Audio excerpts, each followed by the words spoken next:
our head of social media, Brooke Zimmerman. Hello. And so, Brooke, welcome to the podcast. Thank you. Yeah, it's good to be here. Thank you for Awesome. having me. Yeah, so I like to keep these kind of casual, but we're going to jump right into it. So I do like to know a little bit. I mean, give me a little rundown of your background.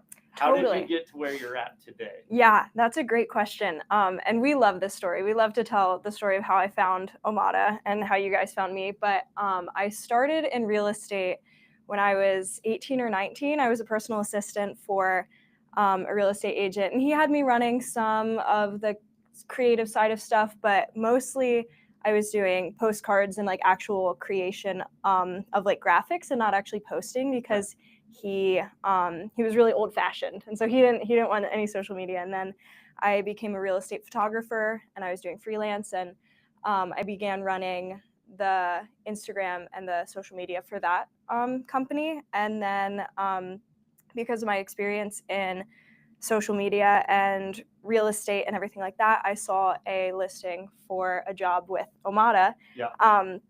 And I thought, I'll give it a try. And you kind of at the time were wanting to build out your social media, and you were wanting to step into that space a little bit more. And so we kind of had that initial phone call, and we were like, what can we do here? And what can we do with the social media? And yeah, that's how I'm here now. And it kind of started, we kind of met each other where we were at, and we've been growing together ever since. So on social media, there's a lot of like gurus of like, okay, you should do this or you should do that. Like, so let's kind of walk through. First, I think it's important for people to understand kind of the difference between building kind of it as an influence and then also using it for like lead generation on like more of a pay-per-click type marketing. So I want to focus a little bit more right now on the influencing side. So what are kind of some of the steps that someone could take to start getting traction? Yeah, that's a good question. And like you said, there are so many different realms and different ways that you can go in social media, and it can be there's a lot of noise out there about what's right and what's wrong.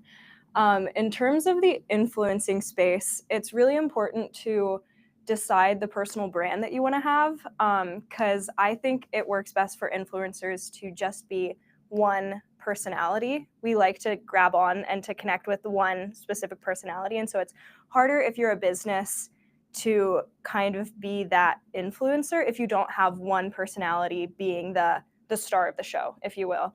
And so I would say rule number one is to have a personality. Rule number one is to have no, that's not even what I meant. So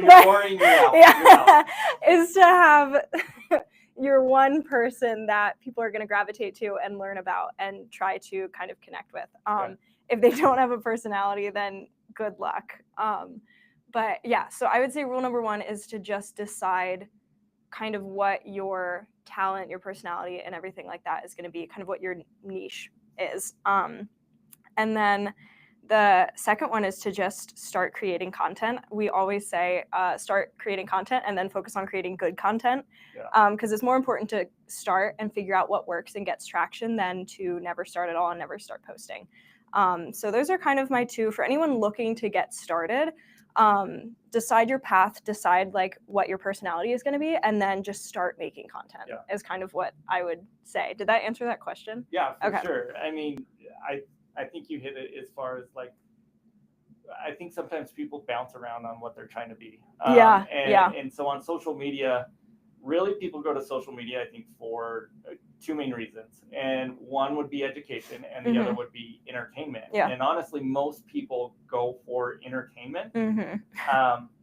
But if you're not that entertaining, education might be the route you need to go. But having that plan up front, because I think if you're bouncing around of like trying to figure out who you are, audiences can become confused. And so you want to be consistent on both your messaging and also on posting.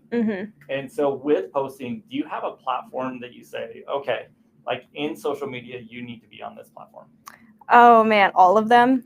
I would say Instagram is like a really good one. I think if you're on TikTok, you're missing a big group of people. If you're on only Facebook, you're missing a big group of people. But I feel like Instagram is really, really the one that I would recommend starting, especially because it's all meta and you can just post to Facebook right from Instagram. So you're hitting two birds with one stone. That's why I like to start there. Okay. If you're going for education, YouTube is always a good one because you have the shorts, you have the long form, and I think YouTube's a good one, definitely. Yeah.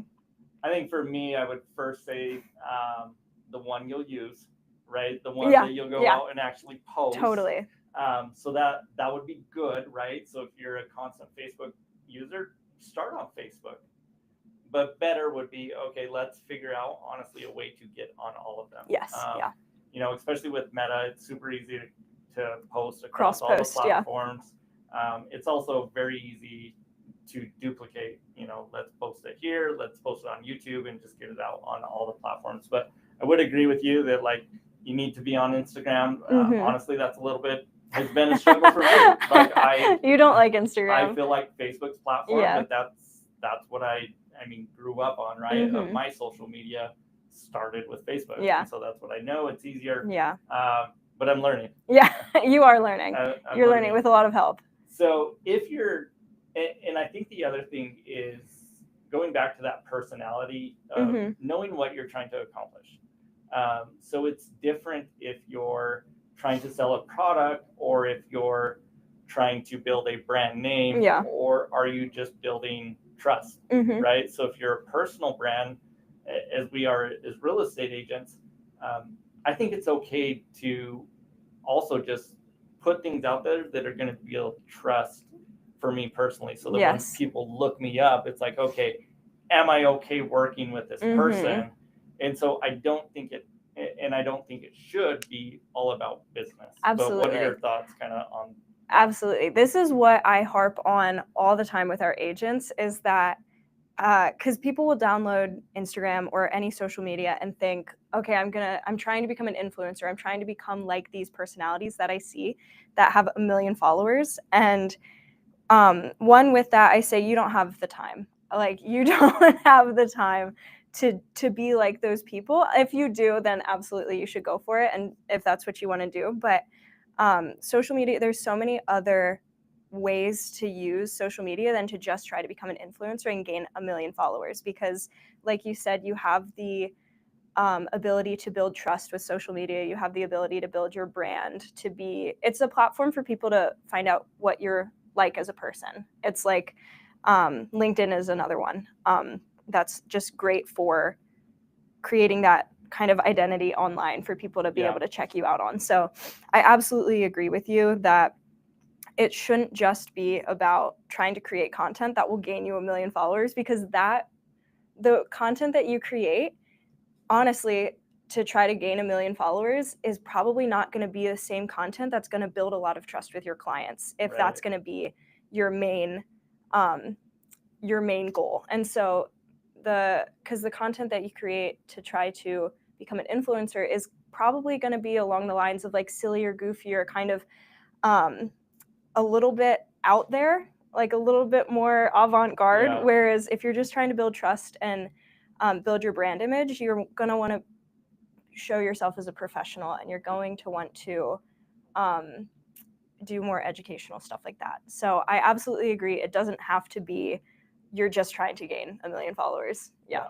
So how much time would you say, so as we're talking about content that we're posting and intent, how important is it to understand the actual algorithms? How much time do you spend, or would you recommend people spending trying to actually discover what the algorithm?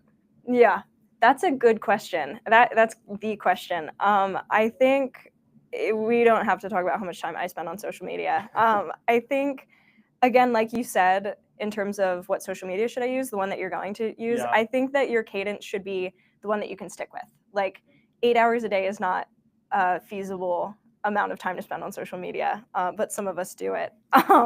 But I know lots of people that master spending 8 hours a day on social media.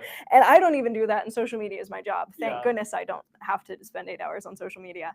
But I think it all depends on your goals. It all depends on if you do want to master the algorithm, I would say spending, and it's, again, what works for you, but in terms of content creating, recording, editing, graphics, if you're going to do it all yourself and not have a social media manager, you're probably spending upwards of 8 hours a week at least, and just in total with everything, and that's could even vary so drastically. So it really depends, but finding the cadence that works for you.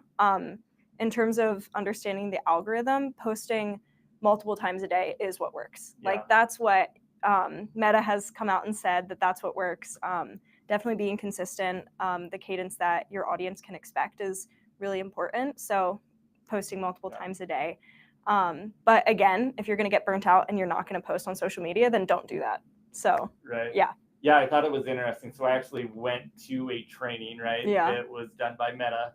And I thought the algorithm was maybe a little more complicated. I'm sure it is very complicated. Sure. But what they recommended was, 3, what was it, like 3 stories? Or no, it was like 5 to 7 stories, so that you always have something You're at the in your top, stories.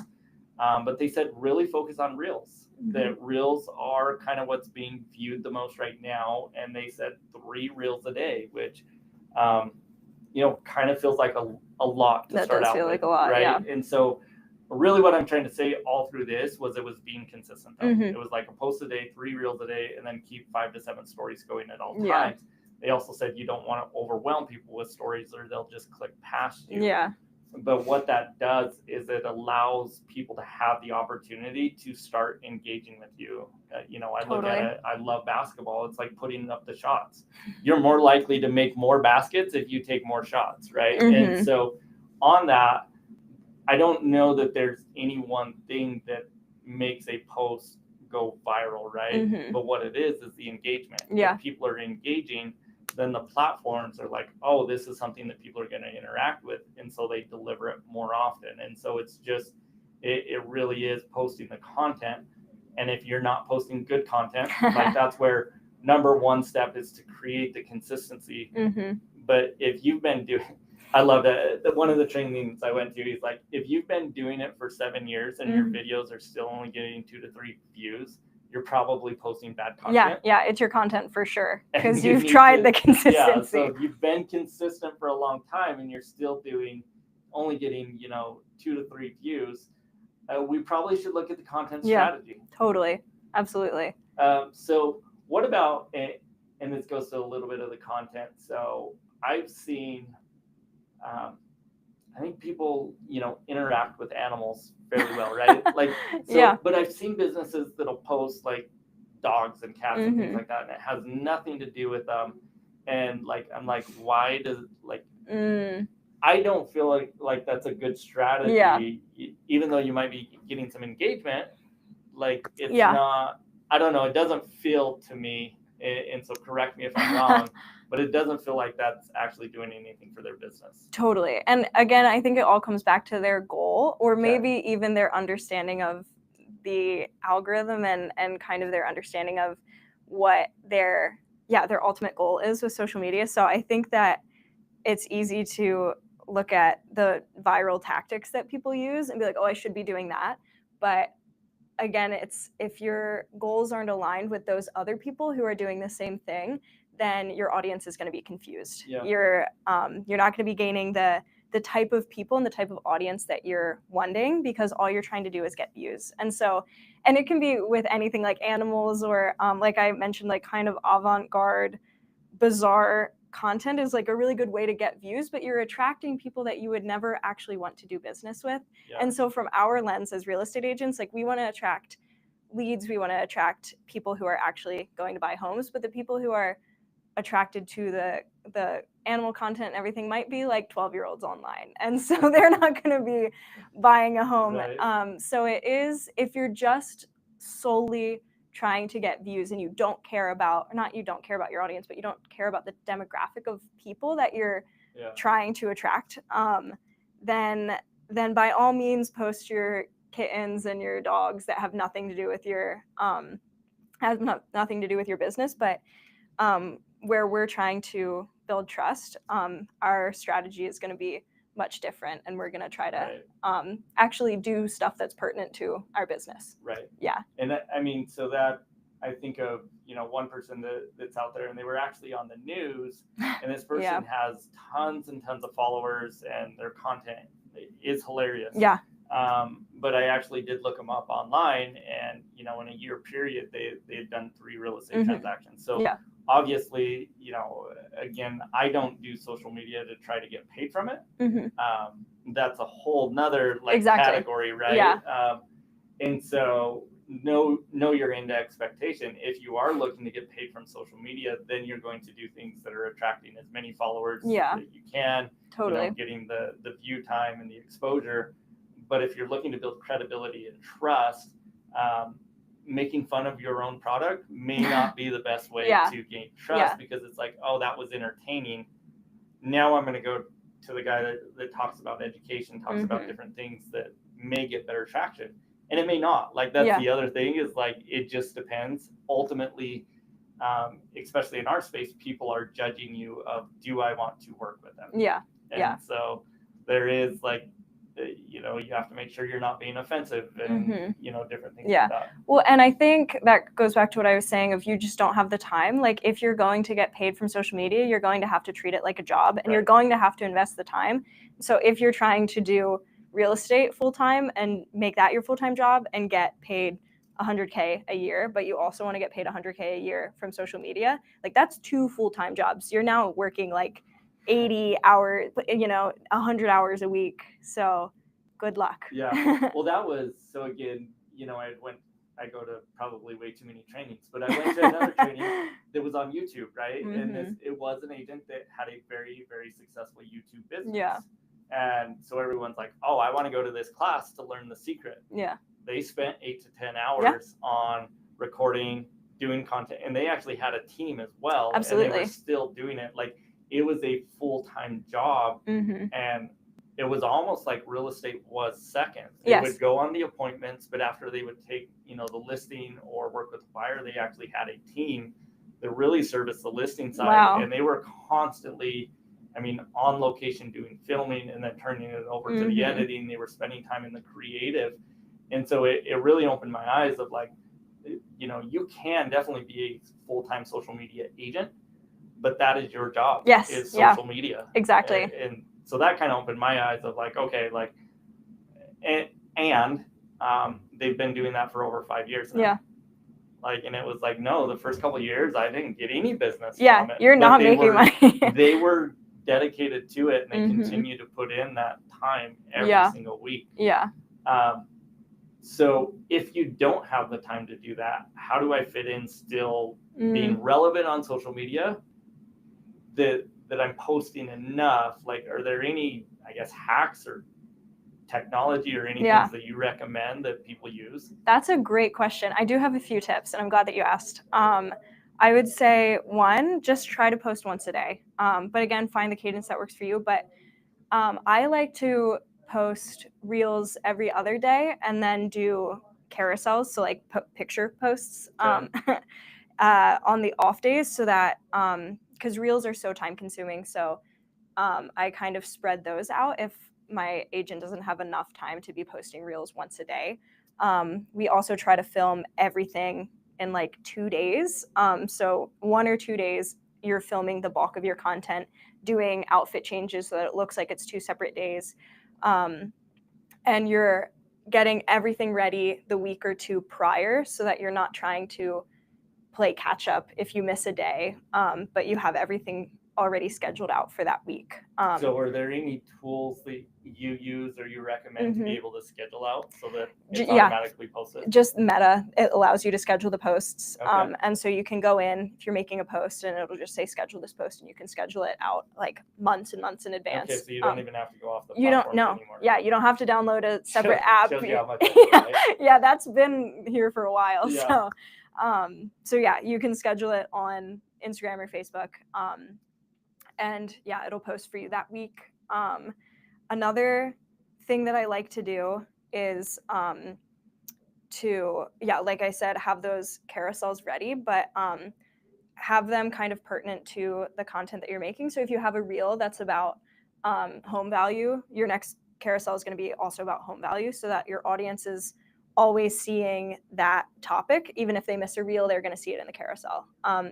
And so that's kind of good. You don't have to come up with new ideas. You can just do multiple types of content around one idea, if that makes sense. Yep. Yeah. One of the things I like to do, and I mean, this is a perfect example of it, is I actually love to shoot long form and then be able to have a video editor that can go in and make the reels, make the YouTube shorts and things like that. So we spend, instead of doing like, okay, I'm going to do 8 reels right now and I'm going to change all, do all these different things for them. I like to just shoot more long form content, whether that be podcast style, whether it be touring a home, whether it be whatever it might be, like shoot a little bit longer and then it really honestly chop it up and make the rest of the content from my long form. And one of my favorite hacks ever, and I'm kind of so upset that this works, because we put so much time and effort into these educational types of videos. We put so much time and effort into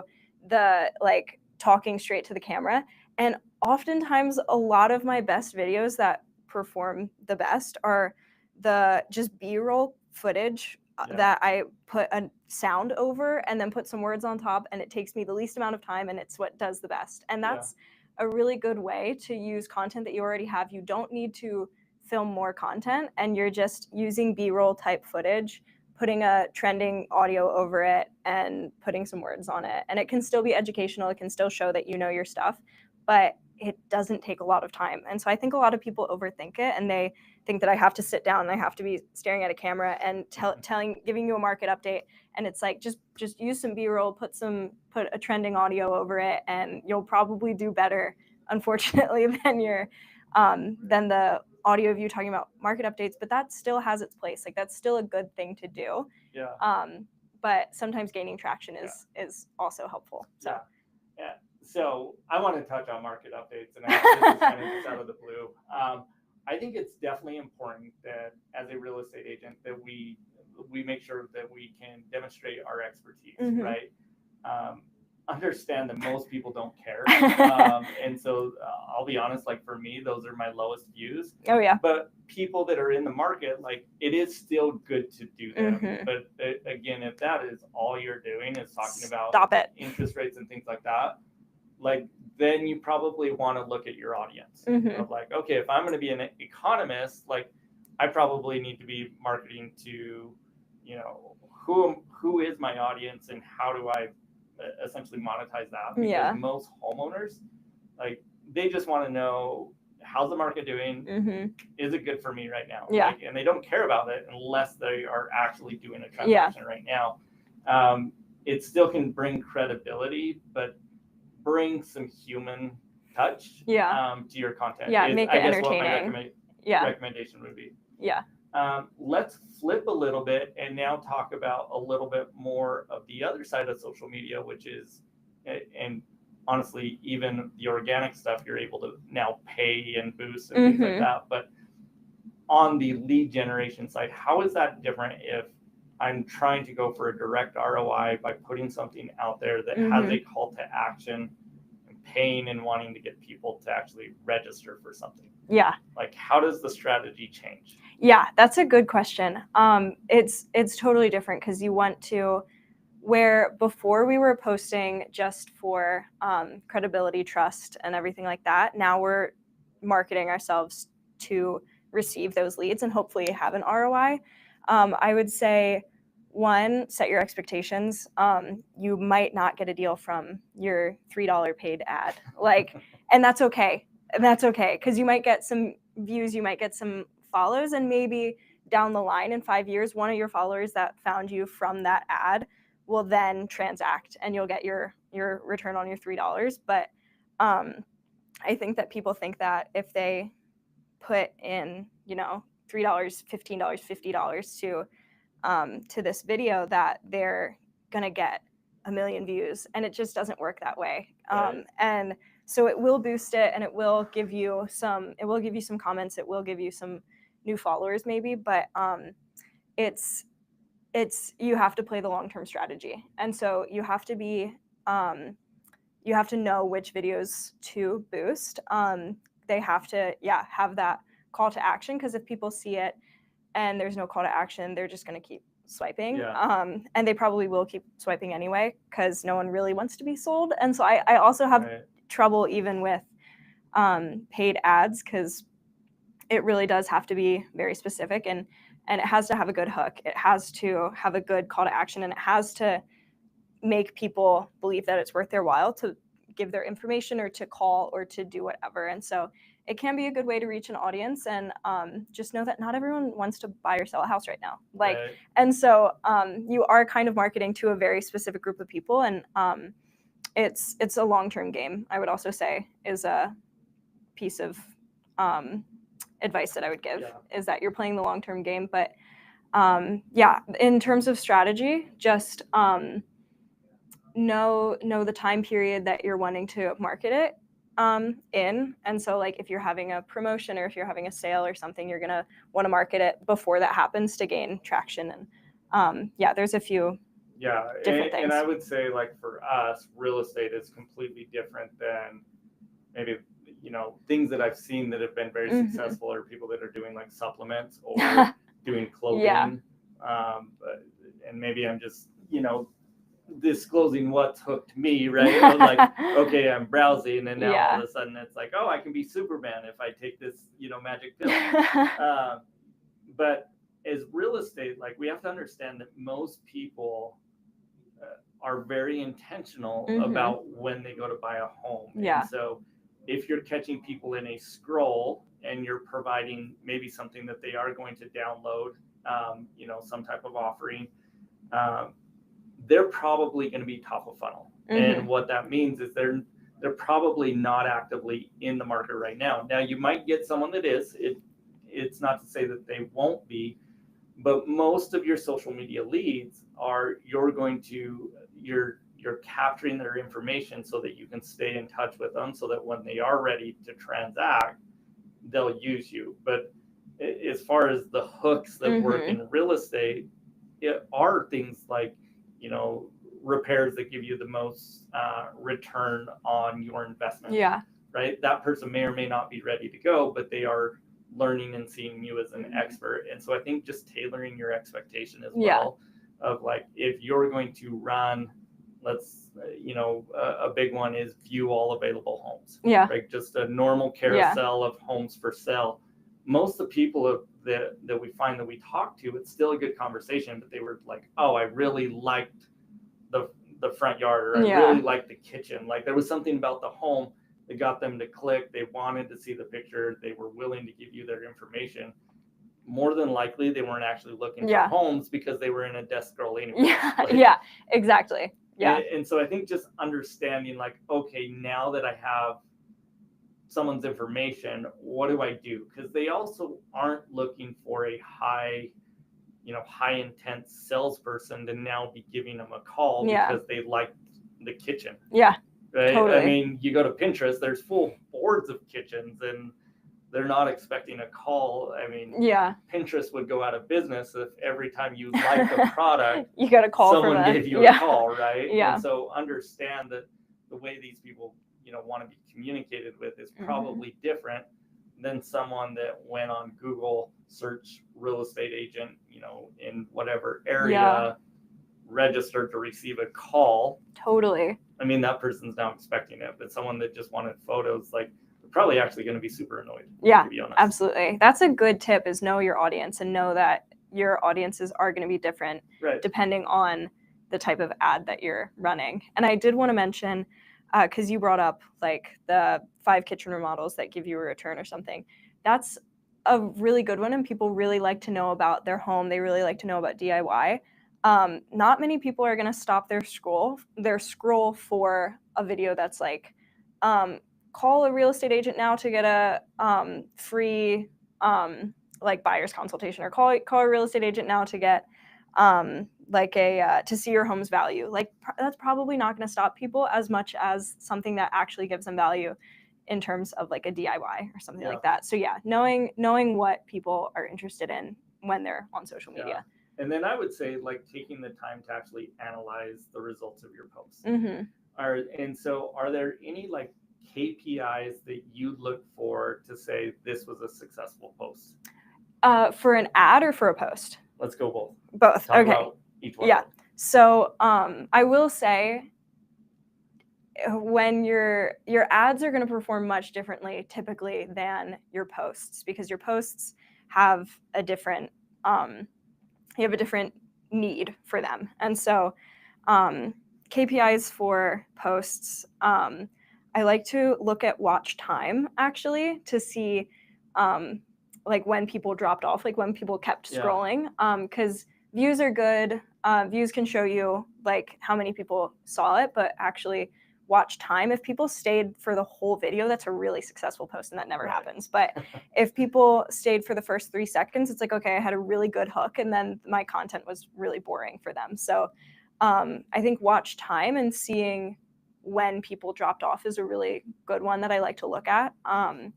And it also is really helpful to keep boosting videos, because if they do watch the full time, then your videos are going to perform better. In terms of ads, then interaction is really good. And interaction is really good for regular posts as well. But ads, having those people sign up and having people actually watch the whole thing is probably what I would put more weight to than just watch time. Yeah, and one of the things is, since you talked about watch time, thumbnails is something I learned actually this last week is very, very important. It was interesting. We actually had a video go viral. And I looked at it, and it was a 40-minute clip, so a little bit more long form, and the average watch time was 2 minutes. Yeah. So what it told me was like, okay, there was an amazing thumbnail. Yeah. They got people to click, and a lot of people interacted with it, but they didn't stay. Yeah. And so, having the hooks all the way through, having the content, but it did bring the importance of actually, understanding that a thumbnail is almost as important as your hook, because it is the hook. It's like, when we talk about professional photography and real estate, and we say you have to sell your home online first before anyone's going to come see it, and then you have to sell it in person.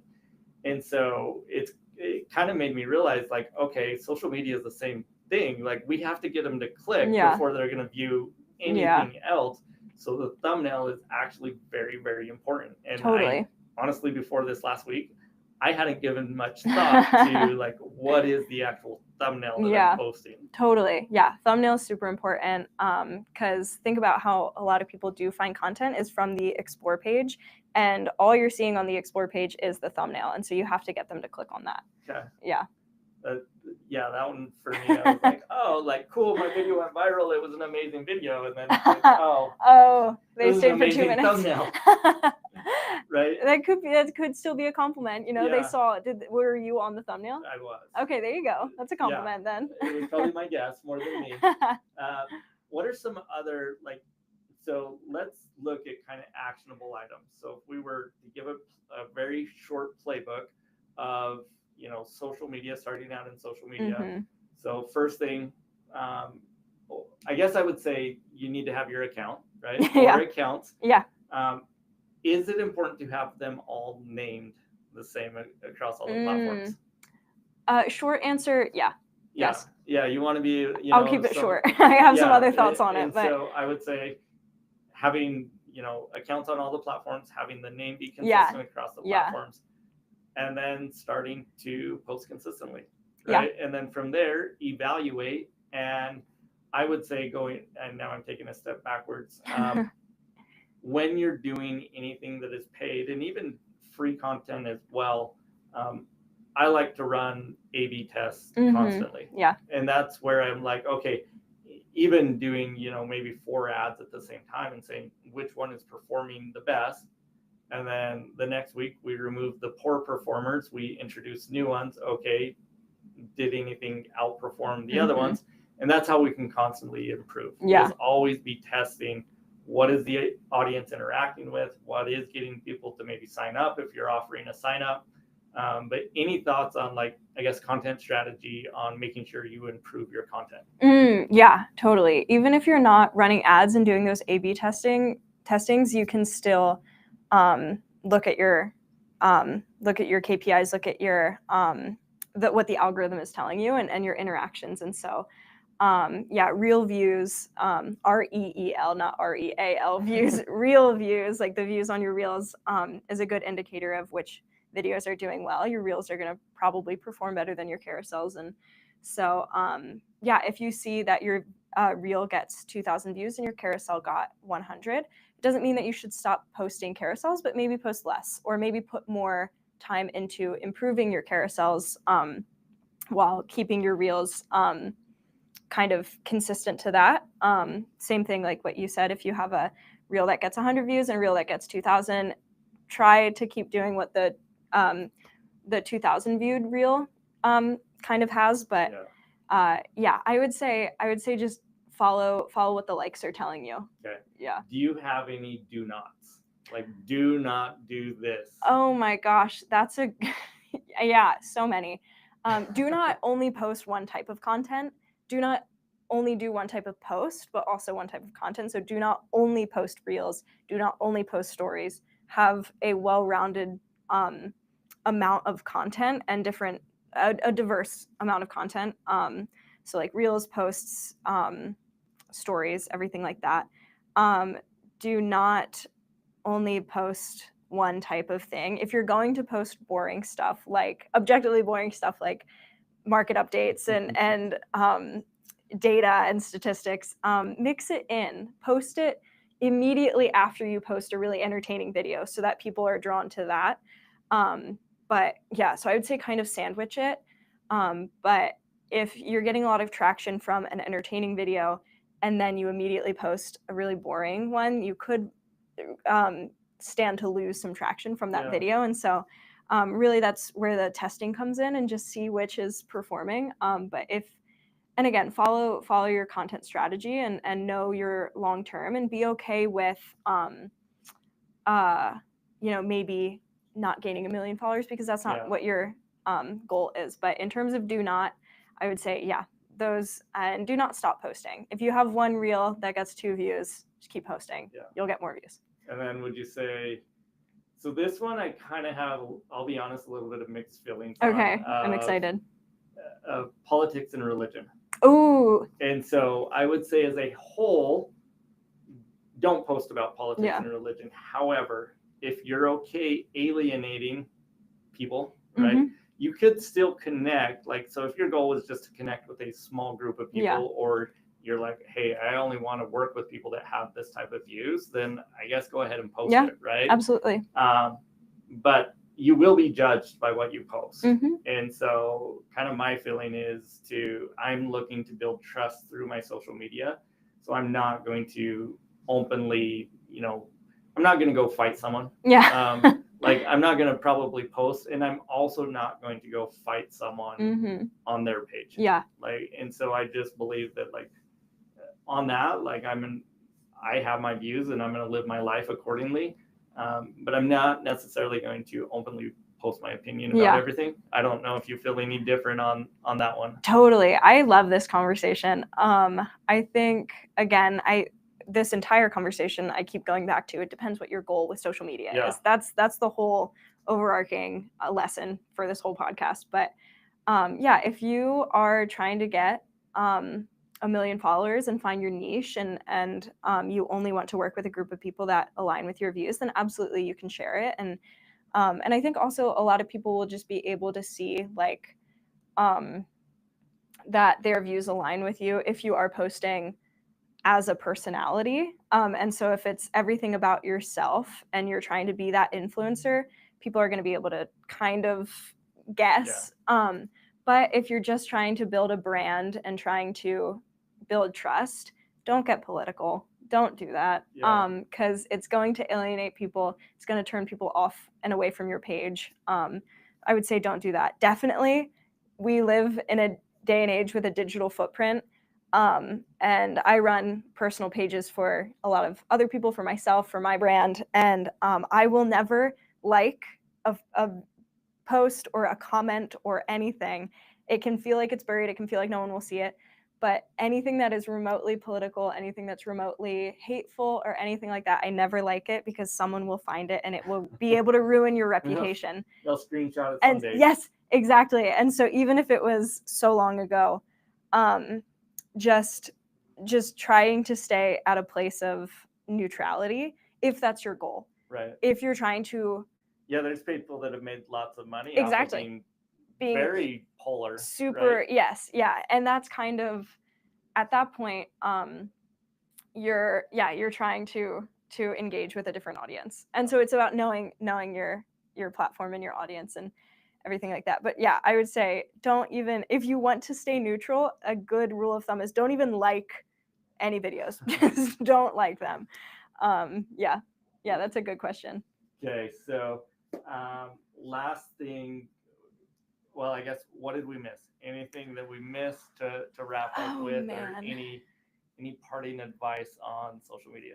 That's a good question. Immediately, I went to the things that I do with my agents, and something that I always tell them is that when you're setting up your page, spend a lot of time with getting your bio, with like your setup, your headshot, your profile picture. Get that looking the way that you would want people to view you, because that's the first thing that they're going to see. The first thing they're going to read is your bio. They're going to see your profile picture. So just making sure that it looks professional, put together, if that's the image that you want to portray. If you're fine not looking professional, if you're fine being that person, then absolutely. Just, I guess, make sure that your bio and your headshot and your, like, that section of your page align with the rest of your page. Yeah. So whatever that aesthetic is that you have, just making sure that those two align is like something that I always tell the agents. But yeah, in terms of other parting advice, I don't know. Yeah, I would say find your niche is like a really good one. You can't always appeal to a broad audience. You can't appeal to everyone. And so finding your niche and being okay with that audience seeing you is a piece of advice that I always give to my agents. Yeah. And I would say, no matter what industry you're in, like, you have, as you said, a digital footprint, and you have a personal brand. And so understand that, whatever you put out, you are going to be, someone is going to judge you. Yeah. And just be okay with okay, like, this is who I am, this is what I'm putting out there, and being okay with then essentially the results that it's going to give you. And so if you want to be a little bit, more out there, like, cool, like, there's nothing wrong with that, but understand that you're going to get a certain result, whether that be, again, in an industry where you are the brand, where people are hiring you directly, or, I'll be honest, I haven't had an application probably in 2 years where I have not looked them up online. Yeah. I'm Googling them, I'm looking on Facebook, I'm looking on Instagram. And when they don't have a profile at all, honestly, they went to the bottom of the stack, because I have a piece of paper that tells me what they've done, but I want to see a little bit more. I want to see how they've interacted, who they are as a person, because in our industry, trust is very important to our consumers. It's very important to me, as an employer as well. I want to know, like, is this person someone that could get me in trouble? And obviously, not having a profile, they're not going to get me in trouble. But for some reason, it's like, okay, like, I don't know who this person is. And so, again, people are going to look you up, especially if you're in an industry where you're going to be showing up yourself. And so just make sure you understand that and know that. And then after that, I would say own it. Yeah. Own your content. That's what I was going to say. Be who you are, and it's okay.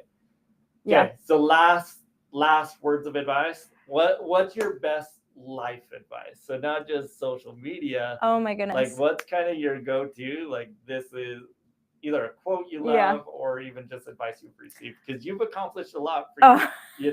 It in the amount of time that I've even known you, like, I'm impressed by, essentially how you're navigating life. And so thank you. What's kind of been your words you live by? Yeah, it's actually funny. It goes along with what you were saying at the end, where just own it. I was going to say, once you start posting, don't be embarrassed about it, and don't care what other people think, because what you're doing and following your passion and trying to build your brand, that's objectively really cool, and it's really cool to try. I think that that's like my favorite quote, is that it's really cool to try. It's really cool to want to build your brand. It's really cool to go after something that you want and to work hard to try to build yourself up. Like, I think that that's cool. And so yeah, my one piece of advice is that it's really cool to try. Awesome. I love it. Well, Brooke, thank you so much. Thank you for having me. If you want to find us, we are Omada Real Estate. Definitely feel free to reach out. You can also find us on pretty much all the social media platforms. Everywhere. So feel free to direct message us, and we'd love to hear from you. Yeah, great. Thank you.